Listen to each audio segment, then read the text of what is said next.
ماہ رمضان المبارک کی اہمیت اور فضیلت۔ روزہ ایک عجیب عبادت ہے جس کا ذکر میں آپ لوگوں سے کرنے لگی ہوں۔ اگر آپ میرے چینل پر نیو ہیں تو سب سے پہلے چینل کو سبسکرائب، ویڈیو کو لائک اینڈ شیئر کر دیں۔ تو ویورز، روزہ ایک عجیب عبادت ہے کہ انسان روزہ رکھ کر اپنے ہر کام کو انجام دے سکتا ہے۔ روزہ رکھ کر سنت و حرفت، تجارت و زیارت، ہر کام بخوبی احسن کر سکتا ہے۔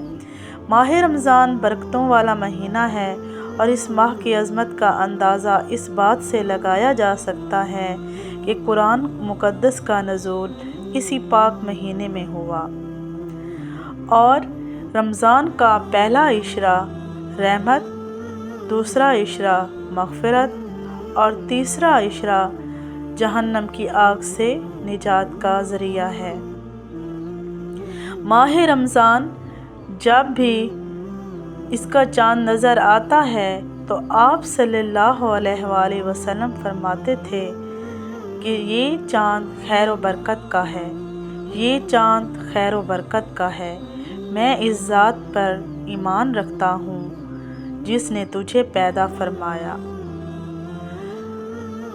جب حضرت جبرائیل علیہ السلام نے دعا کی کہ ہلاک ہو جائے وہ شخص جس کو رمضان کا مہینہ ملے اور اس نے اپنے لیے بخشش نہ کروائی، جس پر حضرت محمد صلی اللہ علیہ وآلہ وسلم نے ارشاد فرمایا آمین۔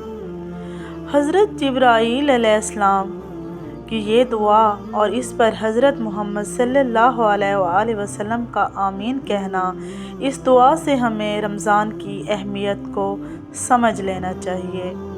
روزہ وہ عظیم فریضہ ہے جس کو رب ذوالجلال نے اپنی طرف منسوب فرمایا ہے اور قیامت کے دن رب تعالیٰ اس کا بدلہ اور اجر بغیر کسی واسطہ کے بذات خود روزہ دار کو عنایت فرمائیں گے۔ خداوند کریم نے اپنے بندوں کے لیے عبادات کے جتنے بھی طریقے بتائے ہیں ان میں کوئی نہ کوئی حکمت ضرور پوشیدہ ہے۔ نماز خدا کے وصال کا ذریعہ ہے، اس میں بندہ اپنے معبود حقیقی سے گفتگو کرتا ہے۔ باجنا روزہ بھی خدا تعالیٰ سے لو لگانے کا ایک ذریعہ ہے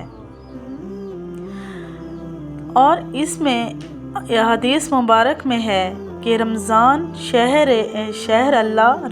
اللہ تعالیٰ کا مہینہ، جس سے پتہ چلتا ہے کہ اس مبارک مہینے سے رب ذوالجلال کا خصوصی تعلق ہے، جس کی وجہ سے یہ مبارک مہینہ دوسرے مہینوں سے ممتاز اور جدا ہے۔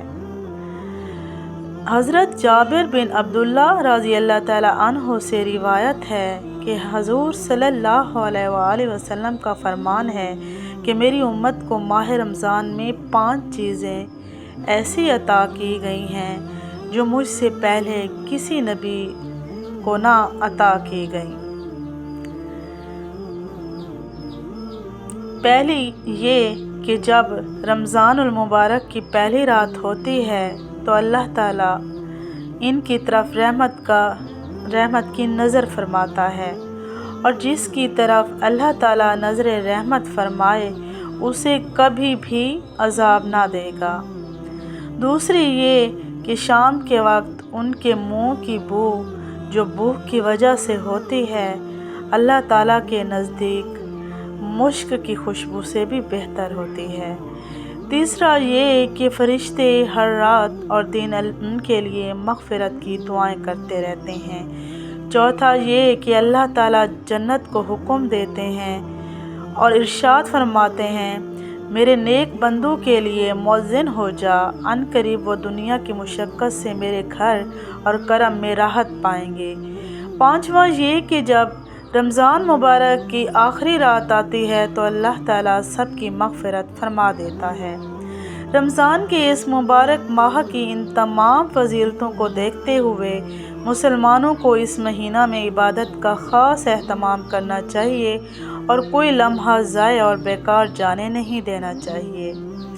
اس ماہ مبارک ایسے انداز میں عبادت کو فرض کے طور پر متعین فرما دیا گیا ہے کہ انسان اس کے لیے ایسی عبادت کر سکتا ہے اور اسی خاص طریقہ عبادت میں بھی مشغول ہو جسے اس ماہ میں فرض فرما دیا گیا ہے۔ روزہ ایک عجیب عبادت ہے کہ انسان روزہ رکھ کر اپنے ہر کام کو انجام دے سکتا ہے۔ وہ اپنے روز کے لین دین، اپنے روزمرہ جو کام ہوتے ہیں ان کو بھی بخوبی اور بڑی احسن طریقے سے ادا کر سکتا ہے۔ اور پھر بڑی بات یہ ہے کہ ان کاموں میں مشغول ہونے کے وقت بھی روزہ دار سے بے تکلف خود بخود صادر ہوتی رہتی ہے اور اس کو عبادت میں مشغولی کا ثواب ملتا رہتا ہے۔ رمضان شریف میں نہ صرف ٹائم کو ضائع کیا جائے، وقت کو ضائع کیا جائے، ہر وقت اللہ کی تسبیح پڑھنی چاہیے، اللہ کا ذکر کرنا چاہیے۔